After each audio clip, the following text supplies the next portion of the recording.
Shana Tova, this is the talk that I'm going to give, God willing, tomorrow on the first day of Rosh Hashanah, 5785. A year ago, on the second day of Rosh Hashanah, 5784. It's always worth coming to day two, because you never know when there'll be a callback. I spoke of the Conceptia, because a half century ago, on October 6th, 1973, Egyptian and Syrian forces launched a surprise attack against Israel, pushing Israeli defenses back, creating casualties, fear, panic, and eventually resignations across the nation's leadership. Investigative commissions and historians would attribute to the near existential lapse in security to Israel's post-1967 conceptia, the Hebrew word for, can you guess? Conception.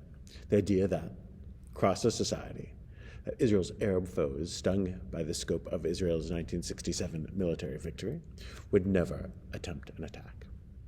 They were wrong. The conceptia was really just a blind spot, an almost fatal one. I paralleled the 1973 conceptia with the September 2023 version. The Israeli government planned for an anti-democratic judicial overhaul, which threatened the nation's democratic status, its solidarity, and, according to the defense minister, its security.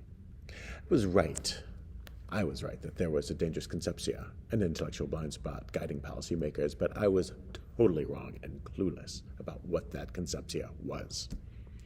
That's the thing about blind spots. It's hard to know that they're there. But of course, it wasn't just the Israelis. We American Jews learned we had a few outdated concepts as well. I was operating under my own false conceptia. In a polarized age, we have struggled to hold the truth that it is important to listen to voices that we disagree with. Shema, listen. It's a key Jewish word, maybe the key Jewish word. So when people say they hate Jews, believe them. When they say they want to expel Jews en masse from their homes, believe them. And when they say they reject all compromise, will hunt down Jews who are hiding and murder them, believe them. For students of Jewish history, this is not a new lesson. It is a very old truth. The horrors of October 7th, the devastation of the ensuing defensive war, have left deep impressions on all of us. And we have a command to never forget, which means we have to remember. So a lot of this is hard for me to say. It's hard to hear. But if we forget, we fail our sacred calling as Jews. On October 7th, as Hamas and their allies stalked the Israeli countryside, Hamas supporters cheered. While Israelis were actually dismembered, there were people in America and around the world who cheered on the butchers when women were gang raped to death. Here, many feminist groups remained silent. Evidence of sexual crimes on a mass scale was dismissed as Zionist propaganda or as understandable if unfortunate acts of legitimate resistance. There are people who, in our society, though they would never admit it, when encountering evidence of murder, dismemberment, rape, or all of those three combined with the same individual, ask themselves, was the victim a Zionist? Because if she was, what do you expect dispossessed people to do? Those deprived of their national home will resist. It's an apparently little-known fact of Jewish history that Jews spent just about 2,000 years dispossessed from our homeland, and we can say with great certainty and great confidence that such barbarity is not linked to territorial disputes. It is only linked to eliminationist bigotry and hatred. My conception was that rape was always condemned, and no one would ever say, but it might be justified if the victim was the wrong ethnicity. But there's an undercurrent of anti-Jewish thought that leads to such hedges, even among otherwise well-meaning people. My conception was that schools that forbade microaggressions also forbade calling for the genocide of the Jews. Does calling for the genocide of Jews violate your school's code of conduct? I'm a free speech supporter, so I get the lawyerly answers and the idea that all ideas can be debated at the seminar table, and you can shout anything in the quad you like. But institutions that police microaggressions in speech somehow become First Amendment absolutists permitting macroaggressions when they're directed against Jews or Zionists. Over the last 10 or so years, we've been educated largely by those whose views hold sway on campus, and largely correctly, about dog whistles, words and phrases that are meant to target a certain group without really naming them, but those who are meant to understand will understand. My conception was that we could see bigoted dog whistles for what they were, was a religious and ethnic connection between Jews and the well-being of 7 million Jews in the Jewish state, too difficult for Ivy League students and faculty to grasp. The Zionist-free zone at, but not only at, Columbia, to which some instructors moved their classes, to anti-Zionist chants, to anti-Zionist education, dog whistles all. They mean Jews. NYU, to its credit, now recognizes anti-Zionist talk as code for anti-Jewish talk. I'm not an anti-Semite, I'm just anti-Zionist, is a relic from the Soviet government, which came up with that phrase to justify their persecution, imprisonment, torture, and murder of thousands of Jews, or Zionists. That phrase, along with the lie that Zionists are all racist settler colonialists, were propaganda points invented in the Cold War as misinformation to be used against Western nations. The Soviet Union is gone, Baruch Hashem, but the propaganda is alive and well worldwide. What makes otherwise intelligent people fall for this stuff? What's their conceptia? The Israeli writer Mati Friedman says that his North American Jewish education prepared him to be ready to recognize any Nazi SS officer he might find on a Toronto street in the 1980s. In the tradition of militaries who prepare to fight the last war, he was ready if he spotted an armband. But it's not swastikas and goose step that we're concerned with. It's anyone with the view that Jews are abnormally powerful and malicious. What makes a person or a group of person or a people or a society believe such bigoted nonsense? And part of the answer is that societies in crisis look for scapegoats to blame. Scapegoats being a high holiday mainstay. And for centuries, Jews have been targeted as a secret force of almost demonic evil. In classical Christian thought, Jews not only rejected Jesus, but kill him, deicide, the killing of God. To do this means one must be both incredibly evil and incredibly powerful. Jews secretly behind the Black Death. And more secular times, we get images of insidious Jews secretly controlling finance, secretly controlling the media, secretly controlling the government, secretly controlling elections. That one got more attention recently. Secretly behind the capitalist evils, secretly behind communism, secretly eating the blood of Christian children, secretly harvesting the organs of Palestinians. Really? Us? If anyone in the congregation is secretly controlling the media, you're doing a terrible job of it. So when Hamas and Hezbollah launch rockets and missiles from schools and mosques, shoot from hospitals, and put their arms stores in homes and underneath homes, leading to a horrific, tragic, heartbreaking drumbeat of casualties, each one with a human story. The war that follows fits into an existing narrative in people's minds. Maybe the Jews are evil. For 2,000 years, Western cultures have used the Jew as a malevolent character. Of course, Jews are capable of evil acts, but in the same proportions and in the same rates as the rest of human society. The force of the anti-Israel protests tell us that there is a deeper pathology present. I mentioned elections, and you might be aware that there's one coming up. I don't get to endorse a candidate here. Temple Shalom's 501c3 tax-exempt status is not as important as the Torah, but it's up there. But I do have an election message. 1, vote. It's a mitzvah.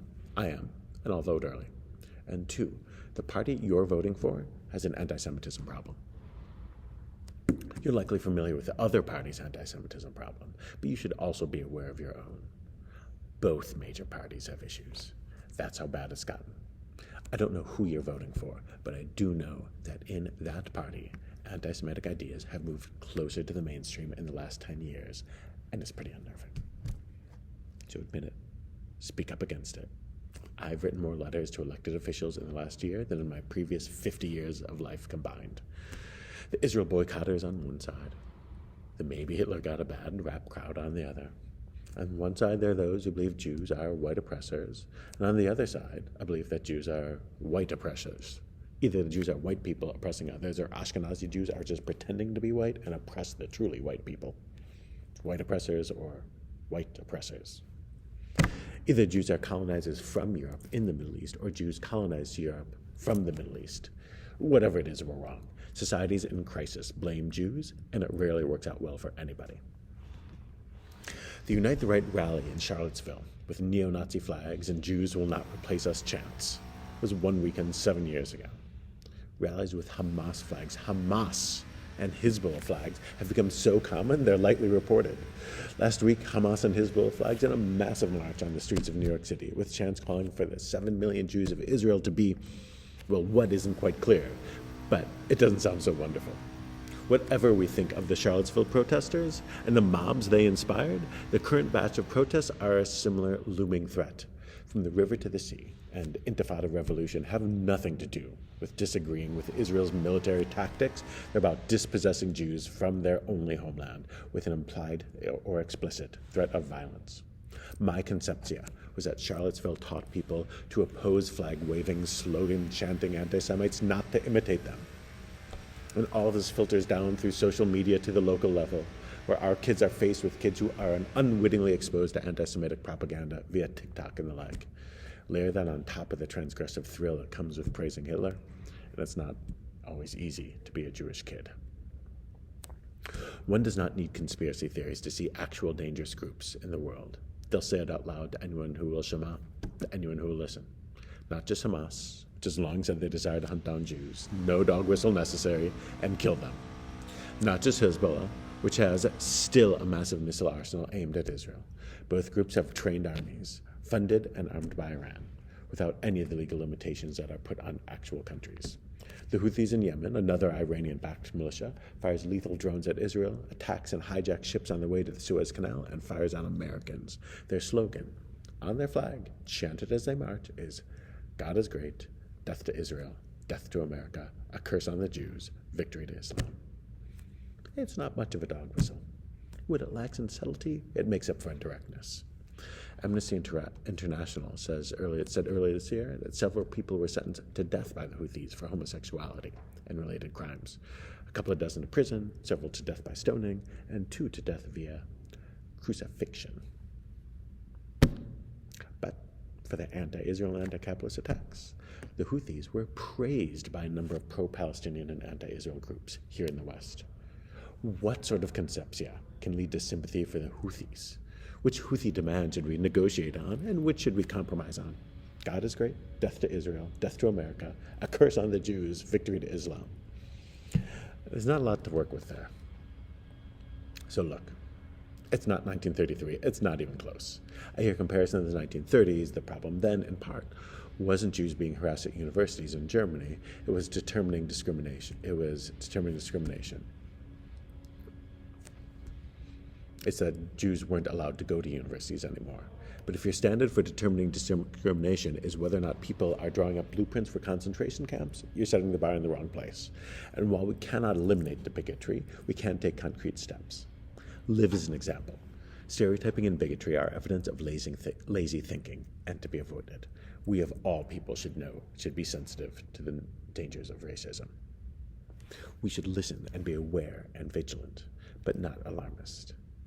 We should be good about seeing our enemies for who they are, and also our friends for who they are. And our friends are many and found everywhere. Jews are too few to make this on our own. We're about 2% of the American population, meaning 98% ain't us, and maybe 0.2% of the world population. And in a secret, the conspiracy theories don't know. It's not the 0.2% that controls the fate of the 99.8%. It's the other way around. We need each other, but we also need our friends. Yes, some people we thought were allies are not. Don't lose confidence. Press elected officials. No, we are inscribed for resilience. We need to understand that for all of our differences, Jews need each other. Kol Yisrael Aravim Zeh Bazeh. We need each other because for all the rise in hate, there is so much good in the world, and of course, we still have agency. The blessings of Israel, the blessings of a strong, free United States. What to do? The entire world is a very narrow bridge. The essence is not to be afraid at all. Be Jewish, at home and in public. Be open, be unafraid, be knowledgeable, practice. If you don't like Shabbat candles, do it. If you do, light a third for the hostages still held in dungeons in Gaza. Build your Hebrew. Build the time you spend consciously engaged in Jewish activities each week. Learn. Wear a Star of David, a kippah, something distinctive. Bigots hide their faces, sometimes under white hoods, sometimes under black masks or scarves. We should be open and proud. Does Jewish ritual practice really make a difference? Echad Ha'am, a leading cultural Jew of the previous century, famously said, "More than the Jews have kept Shabbat, Shabbat has kept the Jews." It is absolutely the case that Jewish living is central to Jewish life. These high holy days obligate us to respond to hate and provocations with our best selves, not with naivete, but the principles of tshuva that demand that we believe that change is possible and tomorrow can be better than today. That's the halakha.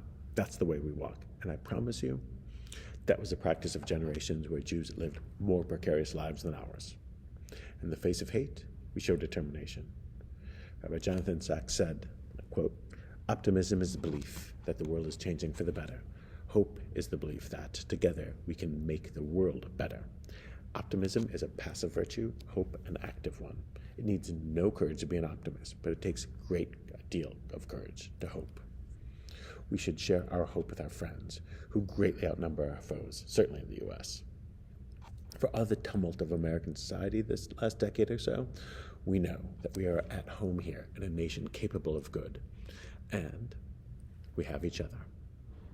We're here today to gather strength for each other, to give strength to each other, and to those who risk their lives to secure Israel's borders. Am Yisrael Chai goes the song. The people of Israel live, but we will do more than live. We will thrive. One people, one diverse people. We will abandon our outdated concepciot, our outdated ideas, but we will never abandon each other. There's a song we've been singing, Jews around the world have been singing for the last year. It's from the weekday Torah service. Achenu kol beit Yisrael. For our brothers and sisters, our siblings, the whole house of Israel. Hanashrim b'tzara v'shivya, who are given over to trouble or captivity. Hamdim ben bayam uvein vayabasha, wherever they find themselves, from the sea to the dry land. Hamakom yirachem alechem v'yotzim etzara livracha. May the all-present one have mercy on them and bring them forth from the narrow places into the open spaces. Mafala l'ora v'shbeud l'gula, from darkness to light, from subjugation to redemption. Hashta b'azman ba'aglav v'zman kariv, now, speedily, and as soon as possible. V'nomar amen. And then at the end, we're all going to sing that. Probably day 1 and day 2. Good Yantif. And Shana Tova Tikatevu, may we all be inscribed for a year of peace and wholeness.